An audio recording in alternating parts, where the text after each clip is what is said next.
Blog Talk Radio. Nasamati Nandana Brajabara Nagara Gokula Ranjana Kana.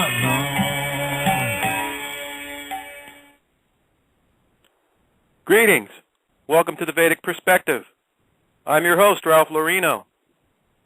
Today is Saturday, November 13th, 2010, and we're broadcasting live from the Protect the Cow Farm Sanctuary in Port Royal, Pennsylvania. First, I'd like to greet everyone and thank you for listening, whether you're listening live or you'll be listening later on in the archives. I really do appreciate it. So today we'll be discussing some ancient knowledge and how it relates to modern-day affairs and how it can be relatable to your personal life and your personal business. So last time we were discussing the Srimad Bhagavatam, which is one of the ancient Vedic literatures, and we were finishing up a chapter, the punishment and reward of Kali. So I'd like to go over some of the information that we learned from this important book. First of all, why are we talking about the Srimad Bhagavatam? I've mentioned this several times before. It's one of the ancient Vedic scriptures. It goes back 5,000 years, and it has a line of unbroken teachers extant to the current day, culminating in Bhaktivedanta Swami. So this makes it a unique source of information and knowledge, because there's a lot of ancient knowledge out there, and sometimes we can become confused by all the different interpretations and all the different theories about what the ancients were trying to transmit to us. But here in the Vedic knowledge, we have knowledge that is extremely old. It was written down 5,000 years ago, but actually it goes back much, much further than that through an oral tradition. And it has an unbroken line of teachers that can be traced to the current day. So therefore, we may agree with the Vedic knowledge or we may disagree, but at least we can see it for what it is and as it is. We can make up our own mind as to whether this information is valuable to us and it can be related to our current life. Secondly, after discussing about the ancient origins of the Srimad Bhagavatam, I would like to discuss some of the items that we learned in this chapter called the Srimad Bhagavatam, Chapter 1, Canto 1, Chapter 17, The Punishment and Reward of Kali. One thing we learned in this chapter, according to the Vedic perspective, is that about ancient civilizations. Now, the current archaeological theories are that right now we're at the pinnacle of human civilization, and despite all the different problems that are so glaring and obvious in today's world, that somehow or other this is the most evolved state of mankind. But the Vedic knowledge points out that this is a completely fraudulent theory, that up to 5,000 years ago, for many, many millennia extending before that, there were perfect civilizations with perfect leaders, perfect knowledge, with great yogic masters, and societies were living under righteous rulers in peace, harmony, and prosperity. And it was only during the introduction of the age of Kali, 5,000 years ago, that societies became degraded. And there was started to become a devolution of society. Not evolution, but a devolution of society. In other words, the different principles that were governing the society to make it to a high standard started to be lost. And the ancient knowledge, the source of the righteousness of the people and the leaders, also started to become lost. So that's a very important point, that in the past, extending for many, many thousands and hundreds of thousands and even millions of years into the past, there were perfect civilizations with perfect leaders, and the citizens were very much righteous and prosperous.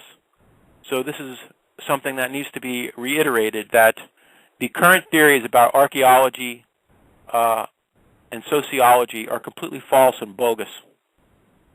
And one example of this, as I've mentioned several times, is the ancient buildings of the past, the ancient monolithic structures, the pyramids, etc., that we find all around the world.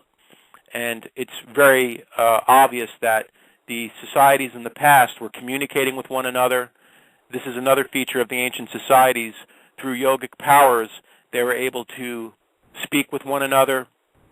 And a lot of our technology today is actually to make up for the powers that we had in the past and the different mystical potencies that we have. For example, television, we're able to see occurrences very far away. In the past, the ancient yogic masters were able to do this in a kind of spiritual television to see through the heart what was going on in different locations around the world. Another example might be the cell phone, where we can have instantaneous communication from any location to any other location around the world.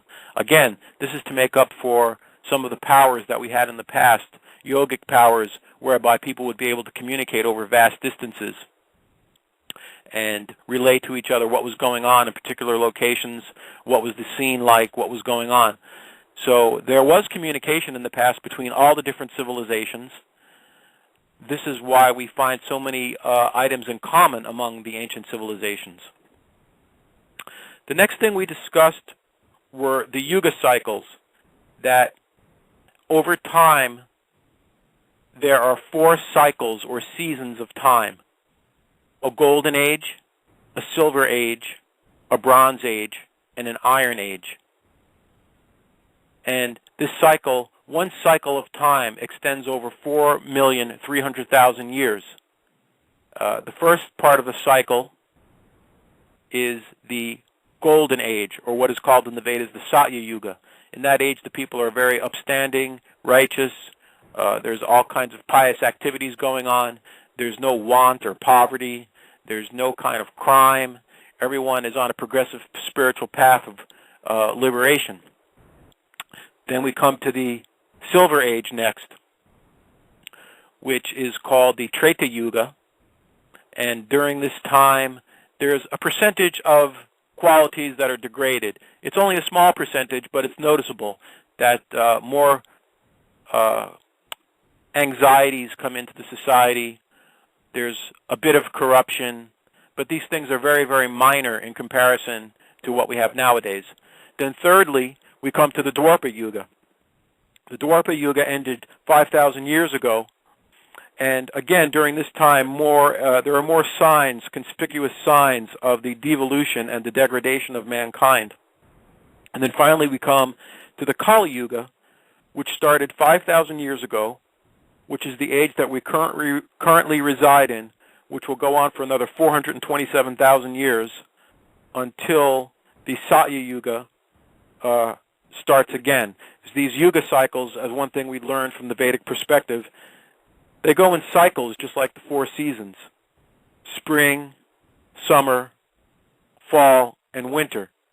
And then that is not the end, but then the cycle repeats again: spring, summer, fall, and winter. So the cycles of the yugas are rotating. We're currently in the age of iron, called the Kali Yuga, which is the features of this age is that there's a lot of corruption, a lot of degradation. People have lost the progressive path of spiritual knowledge. Most people become non-believers in any type of spiritual path. There's very much an increase in materialism. And we learn from the Vedic perspective that the main sign and the main symbol of this age is the slaughter and abuse of animals, especially the cow and bull.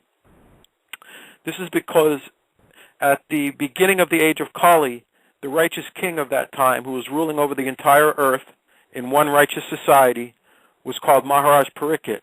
And he came upon a scene where the personification of this age of Kali was beating on the legs of a cow and bull.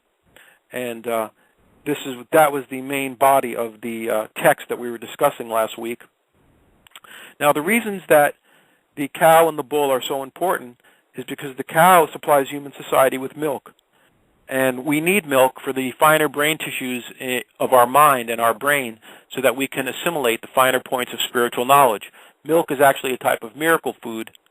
Now, I understand that in today's civilization that the milk supply has become degraded through so many poisons, both in the animals and in the feed that they eat, the way the animals are treated, etc., that there has been a degradation in the milk supply. But we're talking about pure milk from protected cows. It's actually a miracle food, that the fat within the milk is not exactly for the body, but it's more for the brain, to help the brain become very strong, very powerful, and very healthy so that we can understand the finer points of spiritual knowledge. So in that sense, the cow reflects the mother because she's supplying us with milk. And then, secondly, the bull represents the father because he is tilling the fields and producing the food for the family. So on a psychological level and an archetypical level, the cow represents the mother and the bull represents the father. Secondly, there's a deeper level of archetypes going on here in that the cow, since she's supplying us our necessities, is the representation of Mother Earth, because the earth is where we get all the necessities of life through agriculture, through the mining of different resources, through the harvesting of different natural resources. We get all the necessities of life from Mother Earth through the air that's created in the cycles of nature. We breathe that, the sunlight, the earth. So the cow is the representation of Mother Earth. And the bull is the representation of Dharma. Now, sometimes Dharma is referred to as religion, but this is not exactly the true definition of Dharma. Dharma means the characteristics of people that cannot be separated. For example, the fact that we seek pleasure and avoid death is one of the symptoms that all people have in common. And so there are other factors like that each individual can say that in a kind of a universal sense that we all have in common. And this is more at the meaning of Dharma, the principles that make us human, that make us progressive on the path of spiritual knowledge to reach up for that higher enlightenment. That is more the meaning of Dharma. So on a deeper level, the cow is the representation of Mother Earth, and the bull is the representation of Dharma, or those features which make us unique and progressive. So the killing of the cow and bull is very detrimental to human society, both on an individual and societal level, because when we slaughter the cow and bull, we're actually on a psychological and archetype level slaughtering the mother and father, and also slaughtering the earth and Dharma. So we can see this reflected in modern day society where the exploitation of the earth is rampant, and that no one cares for many people don't care for any type of progressive path of enlightenment.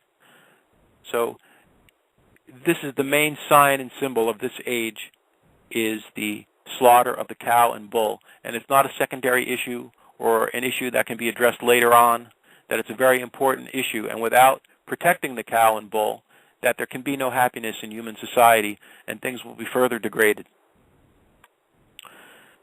Also, we learned from the chapters that we were discussing last week, that the universe is full of life from top to bottom, and that there is a kind of governmental operation that is going on behind the sun and the moon and the stars and the whole cosmic cycle, how it's operating so perfectly that we can time things out many millions of years in the future when eclipses will occur, the rising and setting of the sun, the movement of the stars.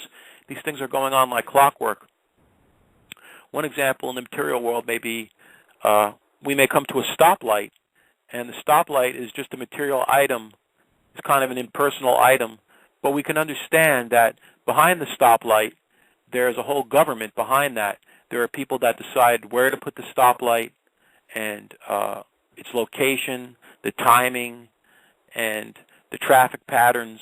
All these things were taken into consideration before the putting up of the stoplight. There are people that went there at a certain point and put the light in place so that things would operate smoothly on the roadways and the traffic flow would be maintained.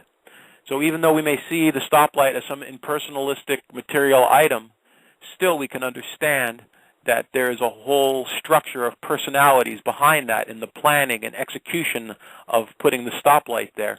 So it's on a greater scale, the universe is like this, that behind every movement, behind every planet, behind every season, that there are personalities governing over the entire situation.